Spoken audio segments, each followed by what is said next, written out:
You're listening to the Virginia Press Room, a joint production of the Virginia Public Access Project and VPM. Now here's the host of the Press Room, Michael Pope.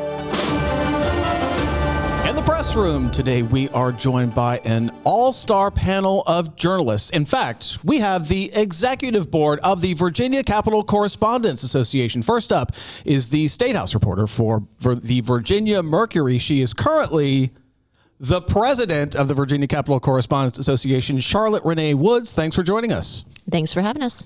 We should play Hail to the Chief every time you come on, right? We are also... My husband's been enjoying calling me Madam President for the next year. Honestly, that's really cute. That should be a title from now on, honestly, whatever you do. We are also joined by a photojournalist for VPM News who is the vice president of the Virginia Capitol Correspondents Association, Siobhan Atherman. Thanks for joining us. Thank you for having me. I was wondering if we actually had to change the Constitution for me to be a vice president. So, rounding out our all-star panel is the treasurer of the Virginia Capitol Correspondents Association, Elizabeth Beyer of Cardinal News. Thanks for joining us. Howdy. Thanks for having me. All right, let's get right into it with our headlines of the week. Charlotte Woods of the Virginia Mercury, you're first with this. What's your headline of the week? So after years and years of a long journey politically to get some FOIA reform across the finish line, a bill from Senator Danica Roem was defeated in a very unique way in the final hour this week. Her bill would have, basically it would have put some fee caps. Can I start over on that? I'm sorry. Go ahead. Okay. Her bill would have capped the cost of FOIAs. So basically whenever any of us, which we do it a lot as members of the media, file a Freedom of Information Act request, obviously public bodies like a university, a police department, a city hall, they can charge you the cost of filling that fee. But a lot of times people will be quoted very high costs, which is prohibitive. It means that if you don't have a high income, you may not be able to afford it, or you might say, oh, this isn't worth it to me. And there's been concern that this is used as a tactic to prohibit people from filing FOIAs. And so for the last several years, some version of this bill has come up from Senator Roem, even when she was a delegate at the time, to reduce the fees. This year, it got through the Senate with solid bipartisan support, made it through the House. It was on to its third reading, which is the final step before it's passed. Bills obviously have to pass both chambers before the governor can weigh in. This bill would have capped the fees at the median salary of the public body or the salary of the actual person filling the FOIA. But to, smooth things over, it also gave entities a chance to seek court approval if they felt they were justified in charging the charge that they had. And then in the final hour, basically on a voice vote, which means it's not recorded, it was sent back to committee. At this point, though, in the legislature, we're winding down. It's coming to a close this last week. So committees weren't meeting anymore. So by sending it back to a committee, it was a way to defeat the bill without being on record of who supported it or not, and a way kind of underhanded, don't you think? Kind of politely or discreetly and suspiciously defeat the bill. Mm-hmm. What, was this on Thursday or? Yeah, Wednesday? It happened this week, or last week. Yeah. Wait, okay. Wait, last week? I see now. Yes, this happened last week. As the session was winding down, Siobhan Atherman of VPM News, you're next on this. Oh, wait, I actually had a question. I'm sorry, it is related to... Go for it. Did this happen on Thursday? So that meant it was actually no longer going to be actually considered on the floor anymore, right? Correct, because once there was a deadline earlier in the week that bills had to be out of committee and onto the full floors before they could, to continue their progression. So at this point, sending it back to committee when committees aren't meeting anymore that's why it was a way to tisk kill the bill. Yeah, what was the opposition to it? I was really curious. Or what did people say against the bill or copying the... It has been used. So the bill had been workshopped last year during the FOIA Advisory Council. And that council, there had been various stakeholders from, I hate using that word, but stakeholders from around the state. I think some vampires. But so members of law enforcement, members from local communities, advocates about transparency. And some concerns from the bill obviously have been that smaller localities, it can be tricky because they have less staff, but they still have to fill FOIAs. So you're taking someone out of their daily duties to spend time filling a FOIA request, which, it could be emails, it could be records. Sometimes it could be harder to find and take several hours of manpower or woman power or they power, whatever. That was really cheesy, but I'll just stick with it. But other concerns are sometimes you get a lot of people that they're routine FOIA-ers who will like bombard entities with tons of FOIA requests all the time. And to quote Megan Ryan from the Virginia Coalition for Open Government, she acknowledged sometimes there's sort of like nuisances throughout the process. And so a concern can be that if we make the prices lower, it just encourages more people who obsessively FOIA to keep doing it. But at the same time, the Freedom of Information Act request grants all of us the power to get information that is from public bodies and within reason of exceptions where things can be redacted. Public entities have to offer this up if we ask for it. So it's, Roem was telling me she's planning to bring the bill back next year. We'll see it probably continue to be workshopped. The fact that it cleared a chamber with near unanimous bipartisan support and then was defeated in the final hour in the other chamber leads me to believe that next year, obviously, we could see a lot more continued debate, but it's getting closer to the finish line than it ever has been before. She's introduced this bill every single year since she was first elected to the House of Delegates back in 2017. And it's important to note that she's a former journalist, so she's used to filing FOIAs just like we are. Siobhan Atherman of VPM News, you're next on this. What's your headline of the week? The thing that stood out for me this week actually was Delegate Glass's speech on the floor. I've been kind of having a hard time kind of like summarizing the speech itself because like what my job is, it's just kind of like watching people and am I not close enough? Oh, it's like watching people and watching how others actually react to whatever she is saying. And I think for me, what stood out the most was like when she started telling the story of what happened to her family in, I believe it was 1997 in Chicago, where her family, I believe also her neighbors, the neighbors also got a swastika drawn on their side of their house, and how she basically had to basically get out of that place. And I believe she said that she experienced homelessness for a while after that. But it was very, very fascinating to see how people in the room were actually reacting to it, because the thing that actually stood out for me the most actually was like watching one of the pages actually was standing behind Delegate Glass. I think she could have been like maybe 13, 14 or something. And she was like paying attention and listening very, very tensely. And it was just kind of like, it was like one of those moments where you genuinely like see people, see her, and feel seen, almost like a mirror of her experience, if that makes sense. Yeah, that's super powerful. One thing that I love about Siobhan's job is that he's able to just people watch on the floor all the time, and I just think that's incredible. You get to catch like the scenes and like some of the moments, like glances between people, or like a fist bump, or kind of like a fun bipartisan chuckle between a couple of lawmakers. Which us journalists, we're probably focused on the people talking. We're not like sometimes we have to like toggle to different parts of our brain because we're trying to pay attention to the nuance of the bill to file our story that day. So we miss a little bit of the nuance that your job is literally to look and listen even closely to everything. And you see a lot of those little details. Yeah, I'm just very lucky, honestly, because I think like the way Jad and I actually work together is very, very good and very complimentary, because like there are some things that I will see that he will not actually see, but there are also things that he will hear and I won't hear. So it's kind of like it's like almost a game of ping pong. Like we have to actually work together in order for the ball to remain in play. So it's I genuinely like that part of it. Well, this ball is now moving over to Elizabeth Byer of Cardinal News. What's your headline of the week? Bad pun. Bad pun. Yeah, I agree. You get a check on the chart that we have that tracks. Are you going to tell me your headline of the week or not? Yeah, I'm sorry. So last week, Governor Glenn Youngkin acknowledged the anxiety felt by federal workers in the Commonwealth amid funding and worker cuts out of Washington in the first few weeks of the new administration. So Youngkin said that the state is prepared to support federal workers who have lost their jobs or could lose their jobs.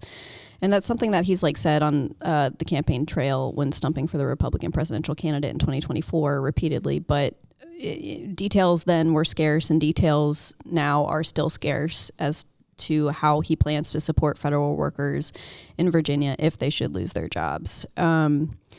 And something else interesting to note is that federal workers live in every congressional district across Virginia, not just in Northern Virginia or along the coast. Like I think there's about 28,000 federal workers in the 5th, 6th, and 9th congressional districts combined. And those districts represent Western, Southwestern, and Southside Virginia. So it's not just like a Nova problem or a coastal problem. It's an entire state problem that, a lot of people are very nervous about, and legitimately so. One of the interesting things that happened last week at the end of the session was there was this extended discussion about unemployment benefits for federal contractors. So not federal employees, but contractors. And I think it ended up in a stalemate because they didn't have the money to fund it. But, clearly this is an issue that touched a nerve. The Senate debated that bill for like a solid hour, which is rare for the Senate. It was almost 2 days, right? Then it came back this next day, and there was more debate on the next day as well. Yeah. I think he ended up passing actually, but the Republican senators actually left the floor to go hide. Well, I don't know if you would call it hide, but like they had to leave the floor in order to actually not be counted as. If you're sitting at your desk, you have to vote. So there's this practice. If you don't want to press the green button or the red button, you walk out of the room. Or the abstain button.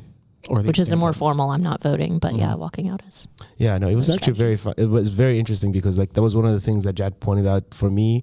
I think it was like the second week of session because someone didn't want to vote, so they strategically left the floor at the right time to not actually vote for it because they actually ended up they debated on they gave comments on the bill before actually leaving the floor, which was very, very interesting. Okay, now it's time for some insider info. This is when our top reporters reveal the story behind the story, giving us an inside scoop on Virginia politics. Shaban Atherman of VPM News, you're first with this. What's your insider info? You're never going to guess this, honestly. I'm going to talk about pictures. Pictures, photographs. Pictures. No, I think like one of the things that I did last year was like spend a lot of time just kind of observing and actually learning about how the system works and how everything in the General Assembly kind of runs. So I spent a lot of time. I was taking a lot of pictures, but I was also like just genuinely taking time to learn and get to see how these people actually interact with one another, both on a personal level and a professional level. So what I did this year, I wanted a chance to kind of like both showcase like what I was doing and what I was seeing, and show our readers and listeners of what the General Assembly looks like. So over the past few weeks, I've been kind of like I would call it like deploying like a dispatch from every single day of session, and it's a very, very fascinating thing because it's challenging. It's challenging in two ways. Is that people are very self-conscious about actually having their picture taken, but also like after the second week, this place starts to look the exact same way every single time. So it becomes a challenge to try to figure out how to visualize what actually the news looked like that day when things are not actually happening. Yeah. I remember one time we were in the Senate chamber together and you pointed your camera at Senator Todd Pillion. And when he saw your camera, he literally turned around and walked away because he did not want to be photographed. Yes, he ended up actually going to the gallery right afterwards. And then when I saw him and I pointed my camera towards him again, he immediately sprinted the other direction as well. But that was actually in the full context here, is that was in the wake of a really funny photograph that you had taken of him where he had his head in his hands and it was widely shared. And so I think he just didn't want another funny photograph of himself.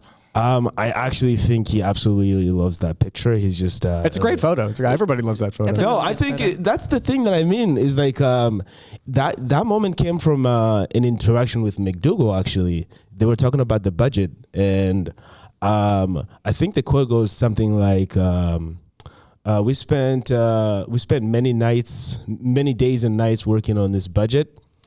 And he goes on to say, Democrats, Republicans, and yes, Senator Pillion, you were there too. And I think for a moment, I don't know if he was actually just kind of like embarrassed or just being, I don't want to say goofy, but like it's more like a child energy, if that makes sense, in a non offensive way, is that he genuinely just loves to have fun. And it was like one of those moments where like a little bit, a piece of him actually came out in a cordial way, if that makes sense. And the cool thing with taking a lot of your daily dispatches, sometimes you're able to see, like, obviously some of these lawmakers, based on partisanship or deep divide on specific issues, it could be easy for the general public to think they absolutely hate each other. But there's a lot of like friendship in these chambers, even across party lines. That is so true. No, but honestly, I think like one of the moments like last year, this past session, or this one of the moments from this session was when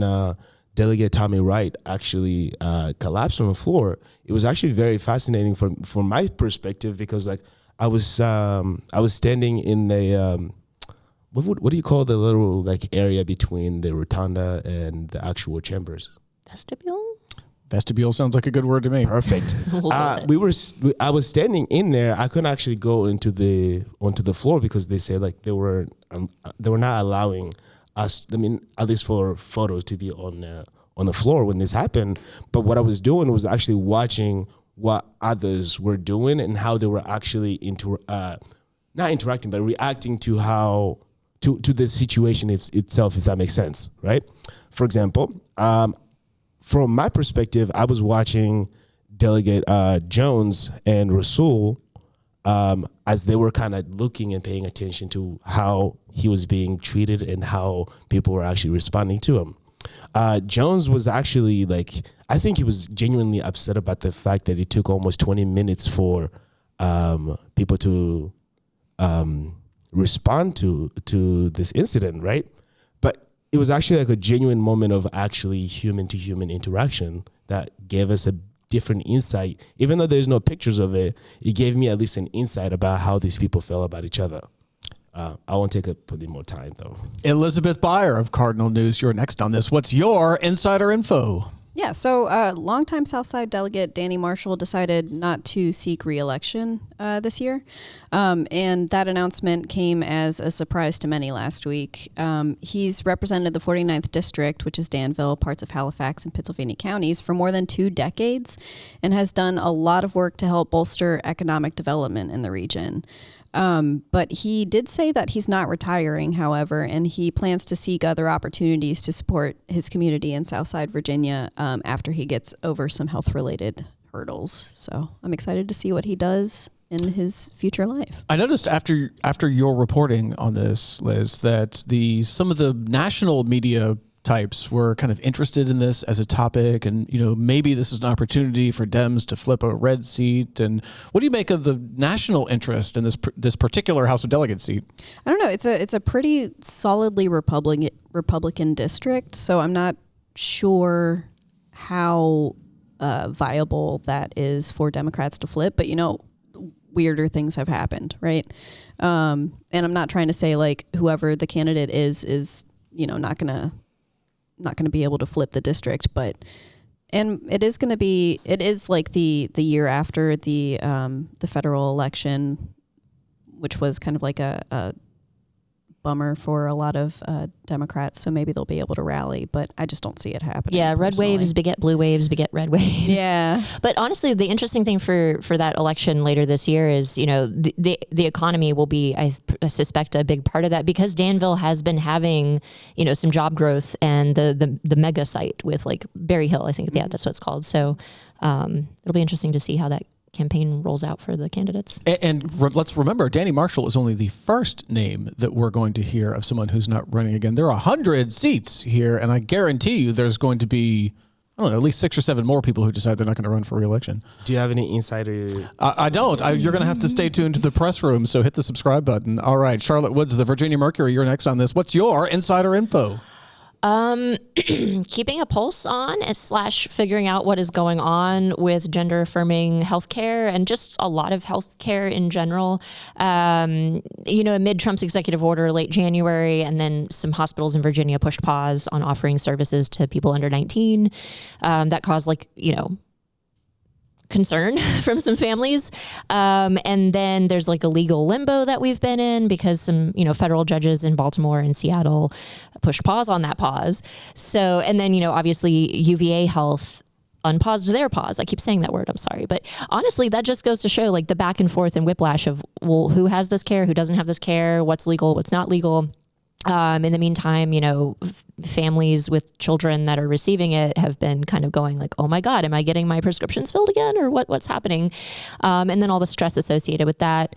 So I've just been keeping a pulse on that. I know last week the UVA's Board of Visitors had a meeting to kind of sort through the legal matters. And for now, apparently anything could change, but for now, UVA Health is still going to offer care to existing clients, but they're going to refer new patients elsewhere. So, again, just keeping a pulse on that and connecting with different people, different organizations, and then just I'm going to be keeping watch of different court cases. And that's my insider info right now is just figuring out what happens at the federal level, how that affects the state level. And, these public universities, they received a memo from Attorney General Jason Miyares pretty quickly after Trump's executive order, just advising them like, hey, I think you should stop offering this care for now. But at the same time, we have state law that supports offering this care. So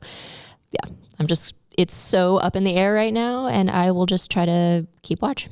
These academic institutions are really in a classical dilemma. And by that, I mean, all the options are bad options, right? So one of the things they really have to think through is they get a lot of research grants. Well, what if they can't get research grants anymore because they offer gender affirming care? So should they stop offer gender affirming care so they can keep the money flowing for their research? And then you get into, well, what if they're viewed as too woke and they're not going to get money from the state? And like the Trump's executive order did outline the different mechanisms to basically force institutions into not offering this care. Although he refers to it as mutilation and junk science, which is very insulting to the people who receive it. But there is federal funding that these institutions receive. There's state funding institutions receive, and there's so much research across the board on so many different types of healthcare issues. So hospitals are definitely in a really unfortunate pickle right now. Pickle. Yeah. No, I was gonna say that I think it kind of relates to the comments that Youngkin made last week, his press conference in regards to the federal workers. Honestly, is like no one really knows what's gonna happen, and I think that's gonna be really, really challenging and really hard for us to kind of follow the news and really do our job as journalists. Even in January, when there was the memo from Trump administration about it didn't single out Medicaid, but it was pushing pause. I keep saying that, but like that's so much of what it is right now. At the beginning of, we've had an administrative turnover at the federal level. There was concerns of, is Medicaid affected? And I think on so many fronts, on education, on healthcare, on jobs, we just don't know. And so that's why we just have to keep doing our jobs of paying attention to the state government, which is what we're all hired for. But we have to really, really, really make sure that we continue to focus on what the next level of government does, because it's all interconnected. On a lighter note, now it's time for our game show segment, Buy, Sell, or Hold. I'll present a topic and our panelists will make a choice. Do you want to buy, sell, or hold? Our topic today: avoiding the use of names. One of the traditions around here is that when people talk about the senator from Charlottesville instead of talking about Creed Deeds, or they'll talk about the gentleman from Accomack instead of talking about Rob Bloxham. So this is your buy, sell, or hold for this week: avoiding the use of names. The gentle lady from Cardinal News, you're first on this. Buy, sell, or hold on avoiding the use of names. Oh man, I think I'm gonna sell. I get that it's an effort to maintain decorum when things get a little contentious, but it just, I don't know. It seems kind of silly to me. The gentle lady from Mercury News, you're next on this. Buy, sell, or hold on avoiding the use of names. I think I'm going to say hold, just because I understand why hold on a it's second. used. There's social stigma attached with I will holding. accept it. Boo. accept it because I understand why it's used. And it is helpful for reporters because there are 140 people. And when we're writing Senator or Delegate so-and-so, R or D, comma, so-and-so, you can forget when some of the districts overlap. And I'm like, wait, which county are you? Are you Charlottesville or are you Albemarle? Because they're right there and there's two, So it can be helpful for us, but also I understand. I almost wanted to say Cell because it does feel kind of silly sometimes. It's not just the elected officials this applies to. When they talk about people in the media, instead of saying Charlotte Woods, they'll say a member of the media said something or a member of the media reported something. And so I'm often thinking to myself, okay, which member of the media are we talking about here? Although last week I did notice that one of the senators dropped the name of your boss on the Senate floor. Mr. Dwayne Yancey. Mr. Dwayne Yancey's name was said on the Senate floor by, I believe Senator Rome said his name. Mm-hmm. And in regards to what? A column that he had written about the importance that federal workers play in the economy of Virginia. Did Stanley object to the... Nope, nobody objected. Interesting. All right. No motion to suspend the rules for that. The gentleman from VPM News, you're next on this. Buy, sell, or hold on avoiding the use of names. Mr. Chair, I would absolutely like to sell, honestly. Just be direct with people, honestly. It would be a little bit easier for us who are just following along to just kind of at least get a better idea of like, or if I say your name, it's easier for me to kind of like direct my thoughts towards you than it would be to just some random chair. But it's also more personal that way. You've personalized it by saying my name as opposed to the guy who hosts the podcast. Politics is personal, isn't it? Sometimes. Maybe they're trying to make it less personal. I mean, I think that's the point of not using the names, is to just take the personality out of it and make it more about the issues, less about the person. All right, now it's time to open up our reporter's notebook. This is when our top journalists tell us what to be on the lookout for this week. Charlotte Woods of the Virginia Mercury. Charlotte Woods, I said your name out loud. Oh, boy. Charlotte Woods of the Virginia Mercury. What's in your reporter's notebook?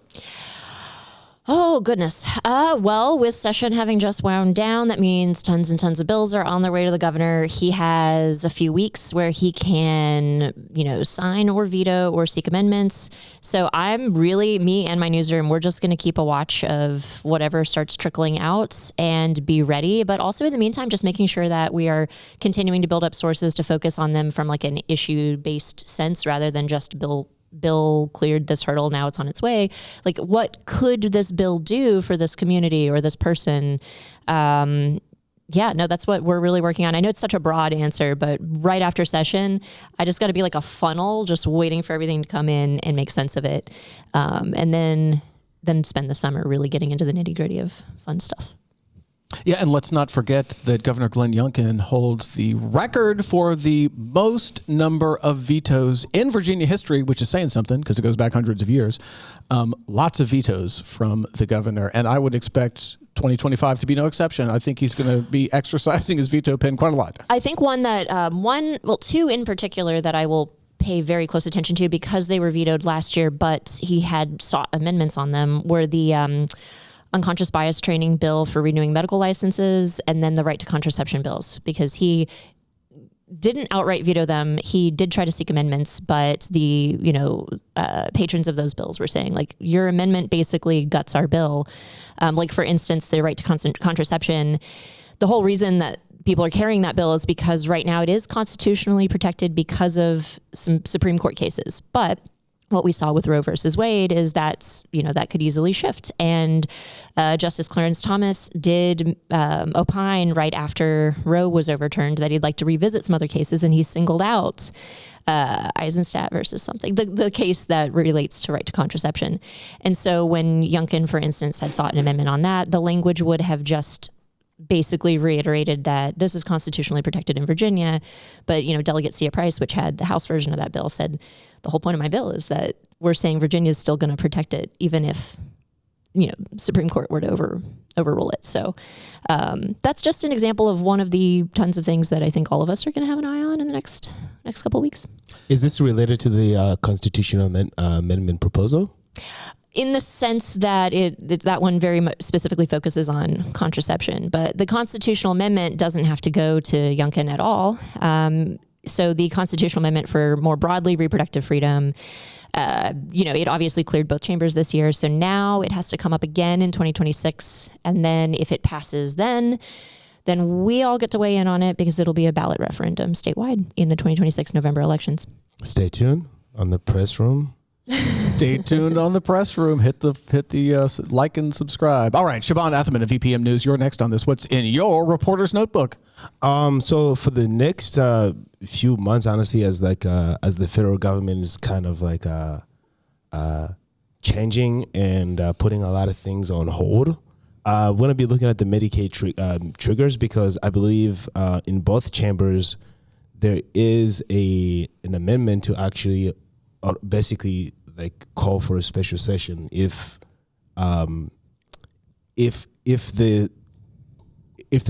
federal funding, the threshold goes below 90%, I believe.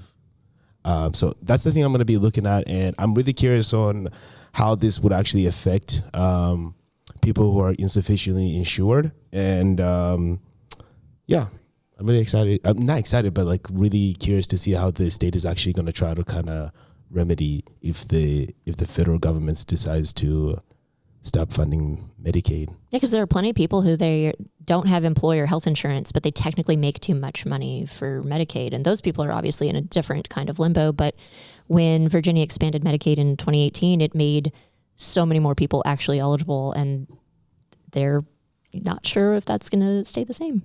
Stay tuned, I guess. All right, closing out our podcast with a strong finish, the ping pong champion of the press room, Elizabeth Byer of Cardinal News. What's in your reporter's notebook? I've never successfully played ping pong in my life. Yet. Funny story. Like the first newsroom that I ever worked in had a ping pong table, and I could never hit the ball. Anyway, so fire and EMS workers have been needing to do more with less recently. I've been told that calls have increased while staffing remains stagnant or has decreased, which has led to longer response times in certain localities across the Commonwealth. In some cases, these longer response times could determine the outcome in life or death situations and, medical emergencies or, car crashes on 81, stuff of that effect. So you mean just regular traffic on 81? You mean? Yeah, 81 needs a lot of fixes. It gets brought up every year at General Assembly. Yeah. So the cost of equipment has gone up for fire and EMS workers. The cost has gone up for equipment, while budgets for fire and EMS services have remained the same in a lot of localities. Since I've heard like these budgets haven't increased for over 10 years in some cases. And funding for EMS and fire budgets come primarily from the localities, with the state paying around a 1% share. So,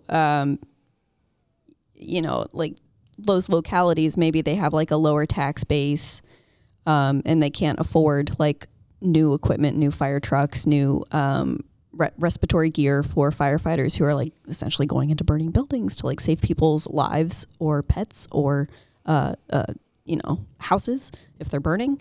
Is that equipment costing more? I'm wondering, and maybe one of the trends and why it's so expensive is that their equipment is getting more expensive. Yeah, definitely. Yeah. A couple of different reports have come out, I think, in the past year or so, one from VCU and then another one that was like the result of some legislation that passed in, I think it was like 2022. Don't quote me on that. I might have gotten the year wrong. But yeah, those reports were supposed to kind of like take a look at how much the equipment was increasing. And in some cases, it's been like 40% cost increases while these budgets remain, level, stagnant for over a decade. So we're talking about like fire and EMS workers, like the ambulance drivers, the people who like come to your house on potentially the worst day of your life when you could potentially die, and they're not being like staffed or funded properly. Anyway, so according to the VCU report that I mentioned, localities among the 10 lowest funded in the state in relation to their population, land area, and EMS call volume are concentrated in Southwest and Southside Virginia. And they're largely rural and, have generally experienced population declines, which is kind of like leading to a lack of tax base for funding. So some fire and EMS workers that I've talked to, they've kind of like told me basically like they need some sort of like life raft from the state in order to, properly service their localities. Good pun, by the way. Oh, thank you. This is the press room. We're busy. That's it for this episode of The Press Room, a joint production of the Virginia Public Access Project and VPM. If you enjoyed the show, please consider supporting VPAP and VPM. Hit the subscribe button on your favorite podcasting app, write a review on Apple Podcasts, and we'll be back next week for the next episode of The Virginia Press Room.